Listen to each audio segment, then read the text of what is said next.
Hello, hello, it's Debbie here.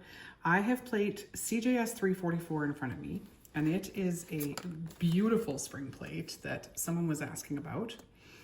And it's a really fun one because it's very watercolor-esque. So you can create a watercolor look using stamping.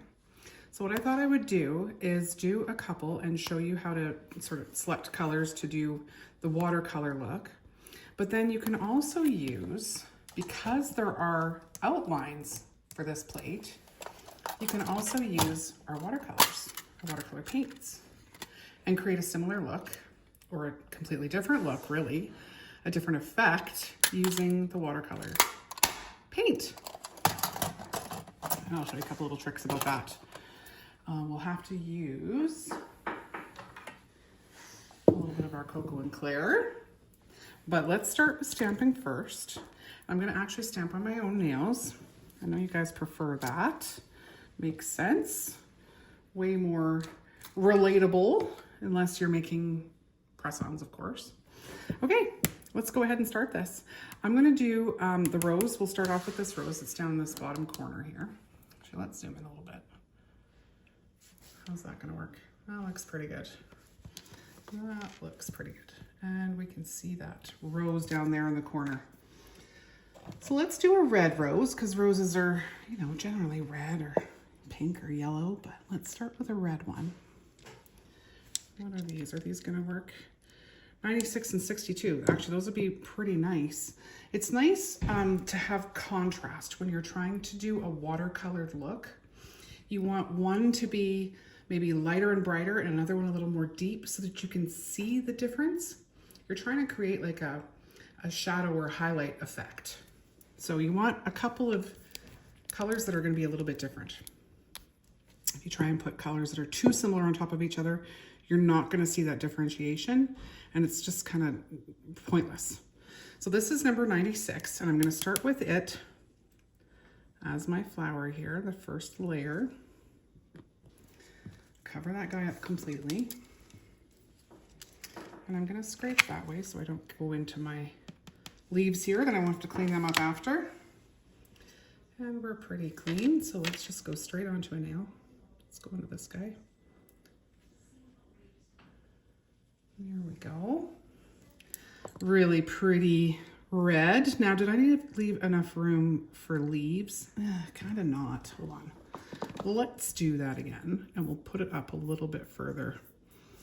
That's the nice prerogative when you're using gel polish as opposed to just a standard nail polish.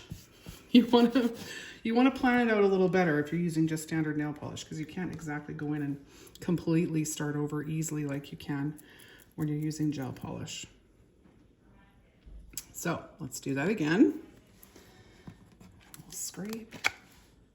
Nice and light on my lift, roll over, barely touch it. And now let's go up a little bit higher so we've got lots of room for our pretty little leaves. And then we'll go for our second color. The second color we're gonna use is 62. So the first one was 96. And this one's 62. This one's a little bit more solid, so let's make sure that it looks good and different enough, like we were just talking about. I haven't been playing with this one. This is it. You're watching me play with it. I didn't do anything ahead of time to prep for this video. This is just figuring it out with you guys.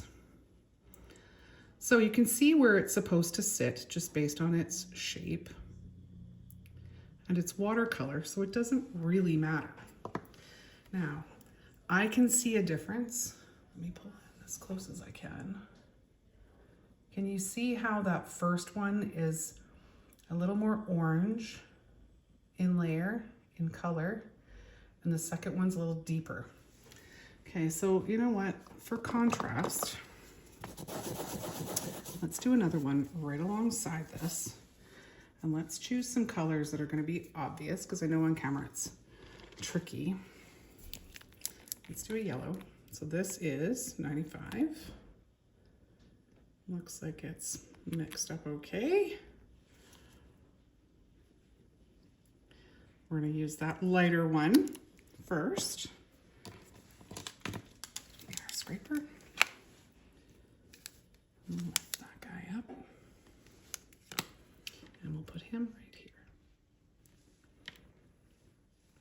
so there's our yellow. And now let's grab another yellow, something a little deeper and more contrasty. So this is number 82.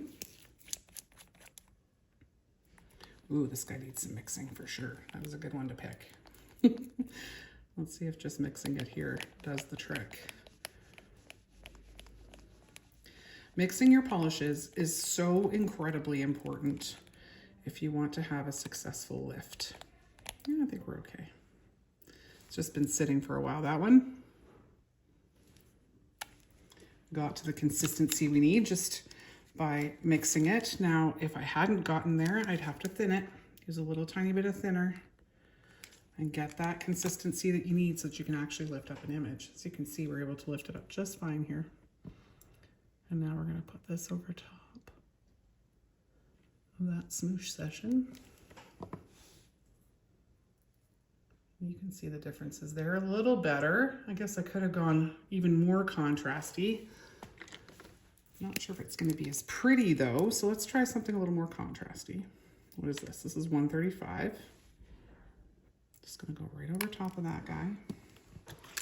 No guarantees what this is gonna look like. Who knows? It's probably the prettiest one we do.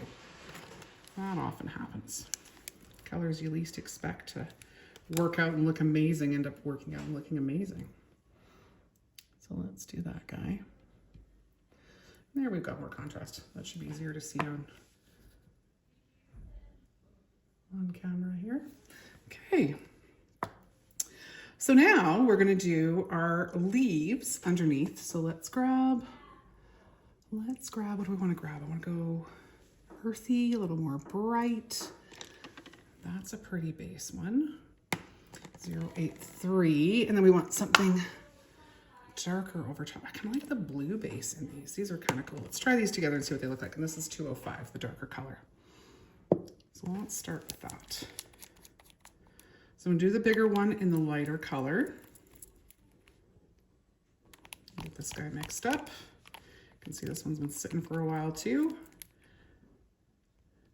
Right, that's what happens when you're not stamping all the time with all the colors. So just give them a little attention each time you do. You'll have good success lifting things up.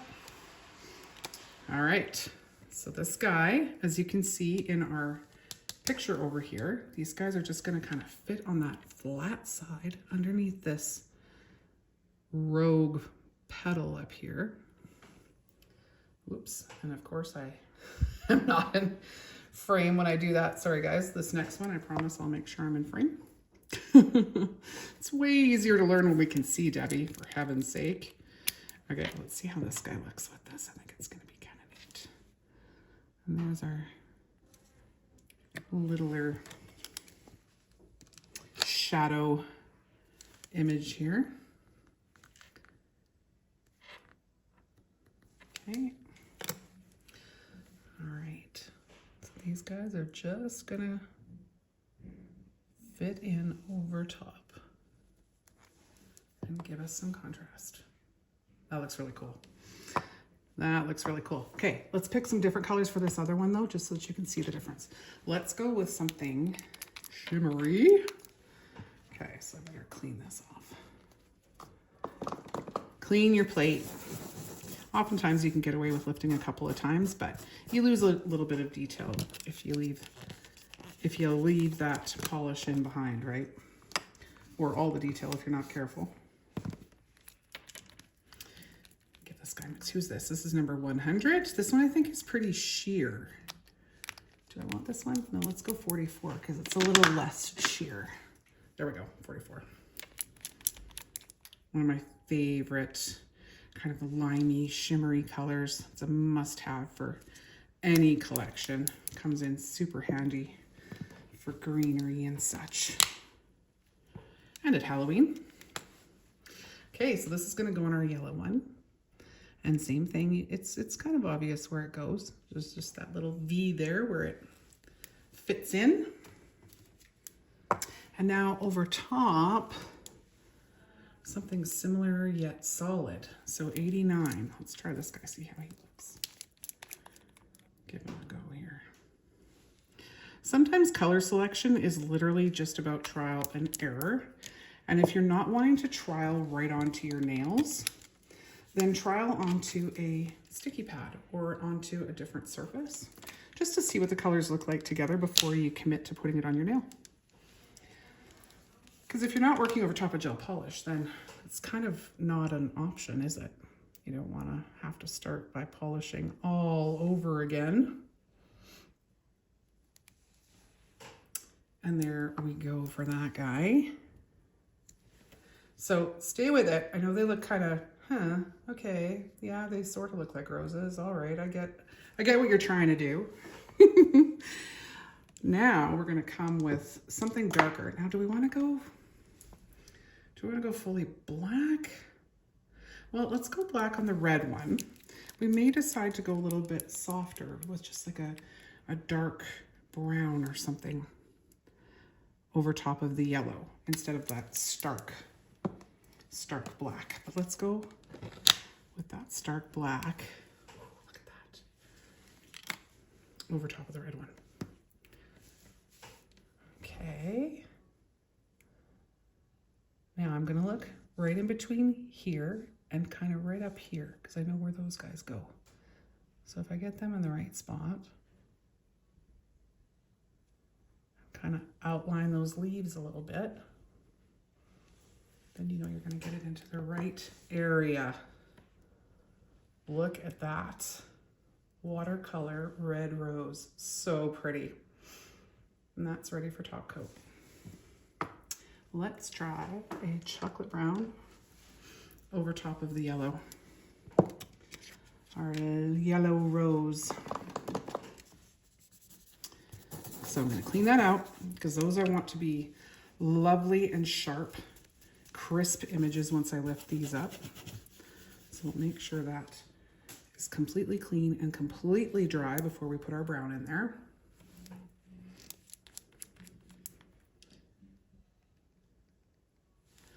And this is 190, one of my favorite. Such a beautiful chocolatey brown, just stunning. There's that guy. Now let's hold it over top and see if we like it over top of this yellow rose. Oh, absolutely. All right, so I'm looking at my stem and I'm looking at those leaves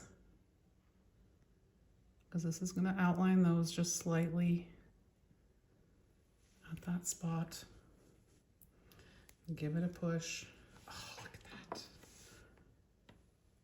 Oh, it's so pretty. I don't like it as much as I like the red one, but what a pretty option.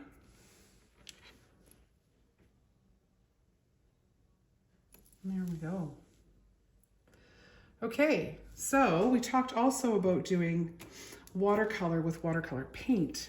Now the difference with watercolor paint is you need to use a flat surface to paint on.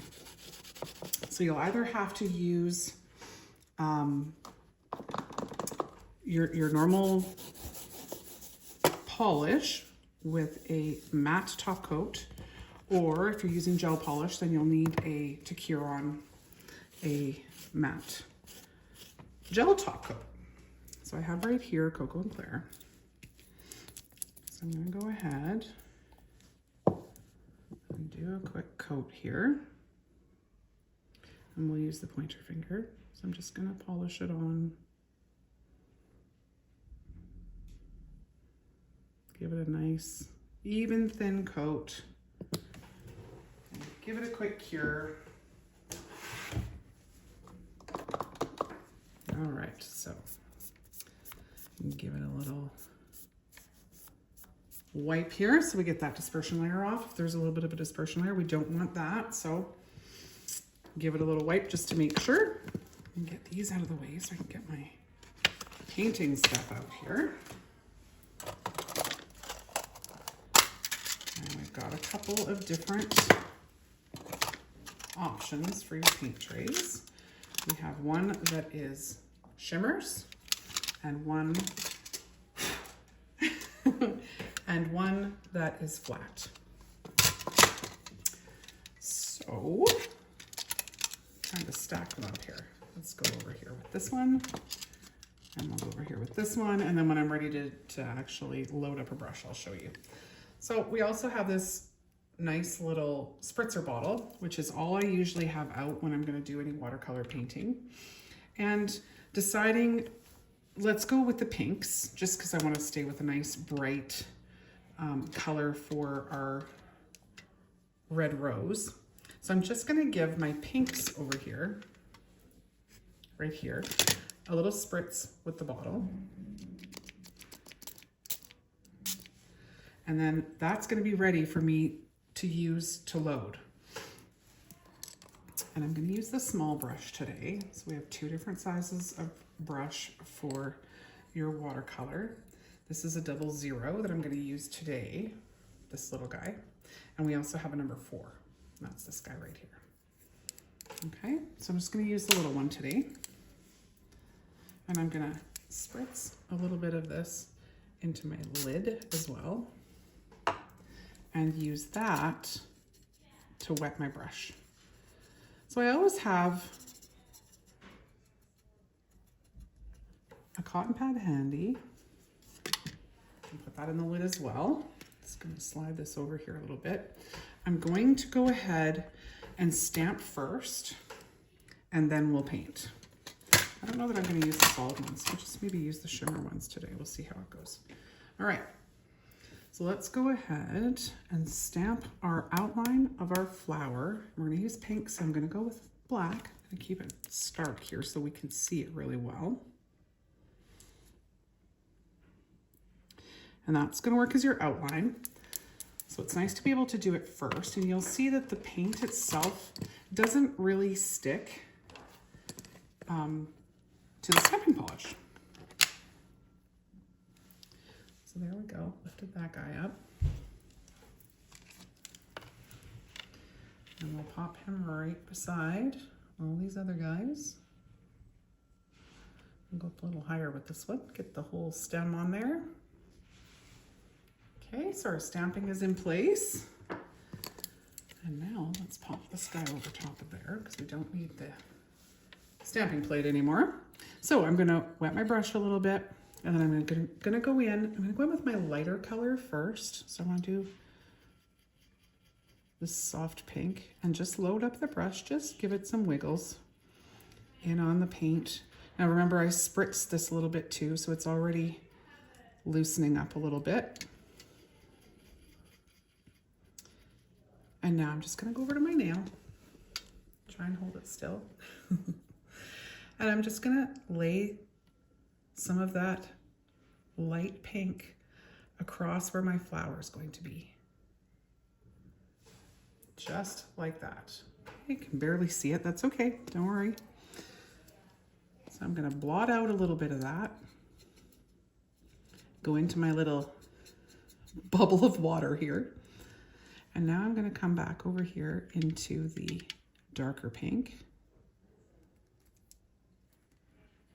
Make sure it's nice and wet. And now I'm going to come back to my nail, and I'm going to go over again, right where I just was, but maybe not quite so solid. Just kind of give it little wiggles here and there. Really, I'm not being specific at all. Just giving it a little touch here and there. And let's go in and reload a little bit. It's fun too to mix solids and shimmers, but you can see how now I'm coming in and adding more color, and it'll just make some of these little spots a little darker, some of them a little lighter. And I'm not going to touch all like I did the first time I went in with my shimmer. I'm going to let some of that just sit and be. Okay. Now, let's go back here. We're going to blot this out. And now let's go in and get some green. So the water that's just beading here that I spritzed on is really all you need. And now let's go into this green down here. Now I didn't spritz this one. So let's see. Yeah, it's lifting up pretty good. We've got lots of water over here that's beading in our lid, so it'll do the trick. Okay, and now I'm just going to come down into my leaves and put a little bit of color into those leaves. Now the outline doesn't cover everything, so just decide kind of where you want it to go to and leave it at that. So let's let that dry for a second. It dries pretty quick. And then come back again, load up a bit more of this green. And then I'm just going to go and touch in a few places, make it a little more solid.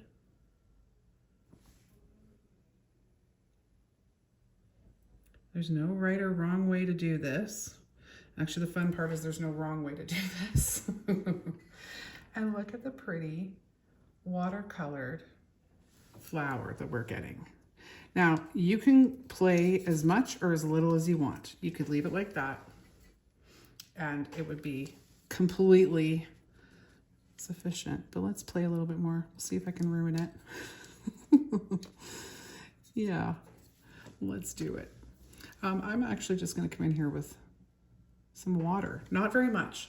I loaded my brush up here with the little droplets, and I'm just going to tap off a lot of that liquid and then come in here and just break up.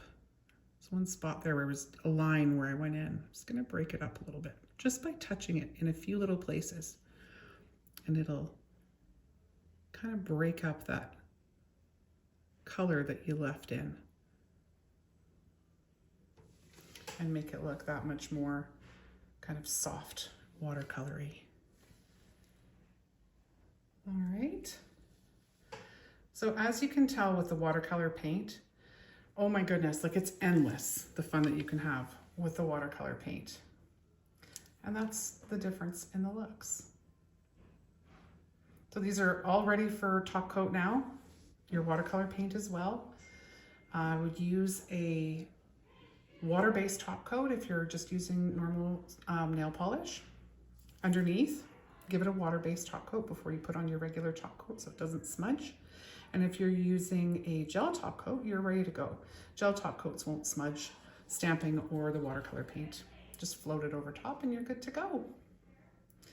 Well, thank you so much for watching. Please, if there's other things you'd like to see, I'm having so much fun taking your suggestions and making videos to help you stamp and enjoy your collections more.